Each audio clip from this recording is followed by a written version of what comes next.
Kıymetli izleyenler, herkese merhaba. Yayınıma hoş geldiniz. Bugün günlerden 7 Kasım. Zeytin topluyoruz. Zeytinlerimiz hasata geldi. Bir kısmını topladık. Daha doğrusu bitirmek üzereyiz. Son ağacımız bu. Diğerleri gibi değil. Biraz yeşili fazla. Evet, bugün zeytinlerimizi bitiriyoruz. Tabii güzel güneşli bir hava var. Şimdi tabii zeytin toplarken biraz da zeytinle ilgili konuşmak istiyorum. Zeytin Kur'an'da geçen meyvelerden bir tanesi, 8 meyveden bir tanesi. Tabii meyve olarak söylüyorum. Yiyecek olarak tabii ki farklı yiyecekler de geçiyor ama meyve olarak tabii Tin suresinde geçiyor. Hepimizin bildiği incirle beraber. Bununla ilgili de hadisler var kıymetli izleyenler. Peygamber Efendimiz tabii zaman zaman kendisi zeytinyağıyla yağlanırmış. Bize de tavsiye ediyor. Bununla ilgili hadis-i şerif de var. Dolayısıyla zeytinin kıymetini bilmek lazım ama maalesef dışarıda tabii zeytin böyle kıymetli olunca sahtesini de üretiyorlar. Zeytinyağının dikkat etmek lazım. Tabii nasıl anlarız zeytinyağının sahtesini? Tabii çok basit. Evde yapabileceğimiz bir ufak bir deneyle zeytinyağının gerçek mi sahte mi olduğunu anlayabiliriz. Yani bir çay bardağının dibine bir miktar koyarak buzdolabının soğutucu kısmında bekletebiliriz bir süre. Donuyorsa zeytinyağımız gerçektir. Donmuyorsa tabii sahtedir. Bir de zeytinyağını yediğimiz zaman ağzımızda şöyle boğazda hafif bir acı tat bırakması gerekiyor. Tabii bunu da yapabiliriz. Artı marketlerden aldığımız yağların da etiketlerine bakmak gerekiyor. Tabii zeytinyağı, Riviera yağı, soğuk sıkım yağı, bir de sızma diye adlandırılıyor. Yani en yaygın şekli bu.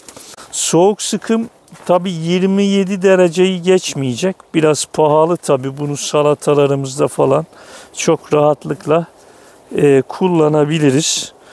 Yani sıcak sıkım da galiba 40 derecenin üstü, pardon 37 derecede falan yapıyorlar galiba sıcak sıkımda.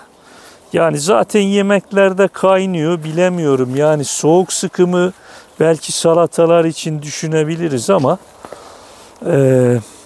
diğer zeytinyağını yemeklerimizde çok rahat kullanabiliriz. Yani Riviera dediğimiz yağ o tabii ki rafine ediliyor. Belki bir takım kimyasallar da kullanılıyor. Tam bilmiyorum o yağı. Ama bizim burada zeytin işleme tesisleri var. Biz tabii ki oraya götürüyoruz. Önce kırılıyor zeytin. Ondan sonra da makinalarda hamur gibi yoğruluyor. Ondan sonra da sıkma işlemine tabi tutularak zeytinyağımızı elde ediyoruz. Tabii biz başında bekliyoruz zeytinyağının. Kendimiz alıyoruz. Zeytinlerimize ben herhangi bir toprak işleme, ilaçlama, gübreleme gibi işlemler yapmıyorum.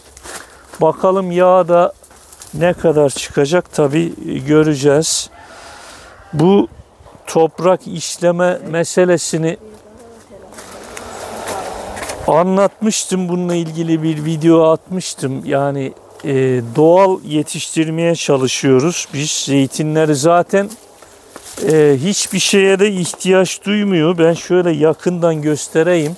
Çok sağlıklı. Mesela bakınız şuradaki zeytinleri görüyorsunuz. Yapraklarına bakın, çok canlı, kıvrılmamış. Yine şu ileride de bakınız, şöyle bir yakınlaştırayım. Evet, şöyle gördüğünüz gibi çok sağlıklı görünüyor. Yine şu üst dallarda da var. Şöyle inşallah görünüyordur. Orada bakınız, zeytinimiz gerçekten sağlıklı. Evet, bu zeytine, yani hiçbir zeytinime herhangi bir kimyasal ilaçlama, gübre ve toprak işlemesi de yapmadım. Zaten bahçem de çok toprak işlemeye de müsait değil. Bir de kıymetli izleyenler, tabi zeytinin birçok faydası var, şifası var. Özellikle damar hastalıklarına, kalp ve damar hastalıklarına çok faydalı bir yağ. Yani hem salatalarımızda hem de yemeklerimizde bu yağı çok rahat kullanabiliriz. Tabii zeytin hasadıyla alakalı da kıymetli izleyenler, değişik makineler çıkmış ama bizim çok zeytinimiz olmadığı için tabii ki biz elle hasat ediyoruz. Kıymetli izleyenler, böyle sıyırıcılarımız var. Yine altına sergi seriyoruz. Şöyle gördüğünüz gibi. Tabii bu şekilde zeytinimizi hasat ediyoruz. Yine topladıktan sonra kasalara ya da çuvallara koyabiliriz. Tabii ki sofralık yağlık zeytini kasaya çok koymuyoruz. Biz çuvalla nakil işlemini yapıyoruz. Bir de zeytinyağını 2 yılda tüketmek lazım kıymetli izleyenler, en geç. Çünkü içinde parçacıklar kalabiliyor, meyve artıkları. Tabi bunlar asit oranının yükselmesine neden olabilir. 2 yıldan fazla zeytinyağını bırakmamak lazım. Yani 2 yılda tüketmek lazım. Bir de güneş oda sıcaklığında muhafaza etmeliyiz. Yani güneş alan bir yere zeytinyağımızı koymamalıyız. Ya küçük kaplara koyabiliriz. Yani tükettikçe o küçük kaplara böyle renkli, yani içi görünmeyen, şeffaf olmayan kaplarda zeytinyağımızı muhafaza edebiliriz. Bundan sonra zeytinyağı işleme tesislerine götüreceğiz zeytinlerimizi. Şimdilik bu kadar. Kıymetli izleyenler, zeytinlerimizi şöyle yakından göstereyim. Tabi bunun yeşili fazla. Diğerleri çoğu, yarıdan fazlası kararmıştı. Yani hasat ederken de biraz kararmasına, yarıdan fazlasının kararmış olması gerekiyor. Buna da dikkat etmek lazım. Tabi yine 15-20 gün önce de zeytinlerimizin suyunu kestik. Ondan sonra hasat ediyoruz. Yani bu zeytinlerimiz de yaklaşık, yani 1 aydır sulanmıyor. Şöyle aydınlıkta da göstereyim, güneşte. Bazıları buruş buruş olmuş ama çoğu çok canlı görünüyor. Zeytinlerimizi toplama işini bitirdik. Şimdi çuvallara koyup zeytin işleme tesislerine götüreceğiz, fabrikaya.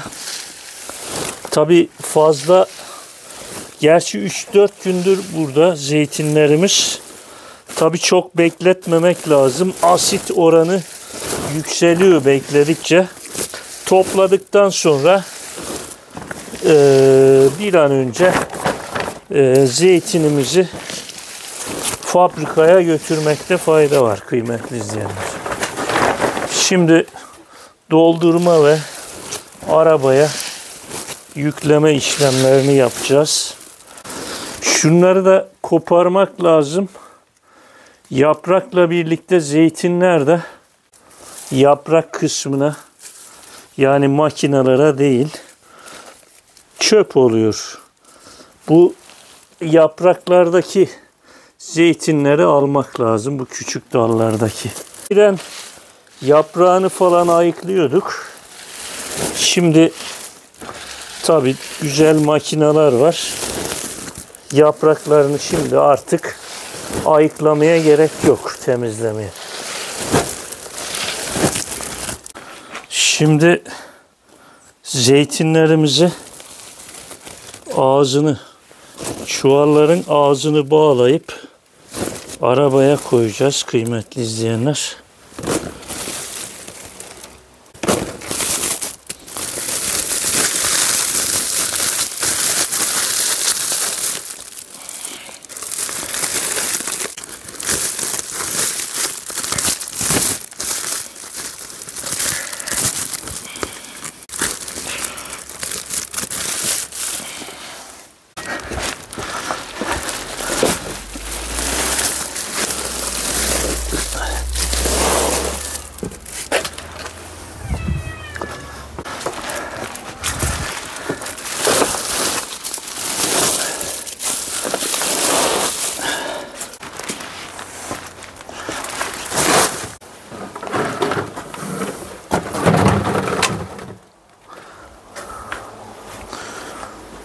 Evet, şimdi fabrikaya doğru gidiyoruz.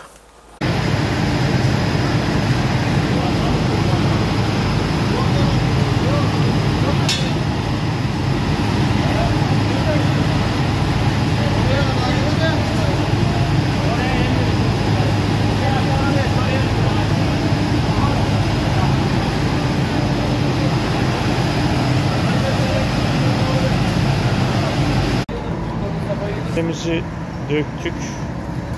Şu anda makinenin içine doğru gidiyor.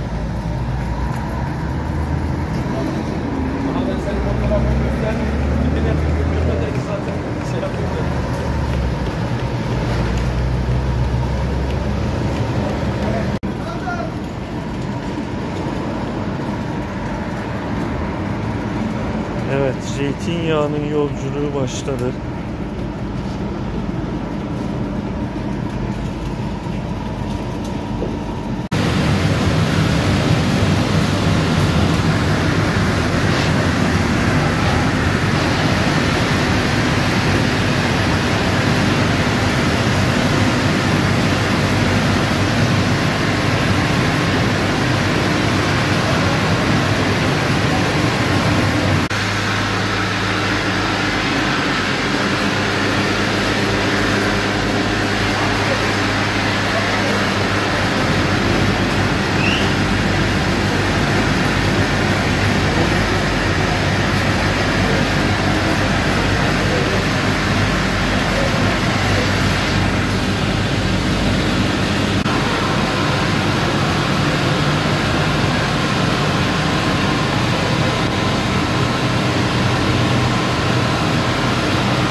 Kıymetli izleyenler, zeytinyağı satışlarımız başlamıştır. Bazı illere otobüs firmasıyla, bazı illere de kargoyla gönderim yapmaktayız. Kıymetli izleyenler, zeytinyağımızın yolculuğu burada tamamlandı. Bundan sonra sofralarımızla buluşma faslı kaldı. Bu paylaşımı da burada bitiriyoruz. Hoşça kalın.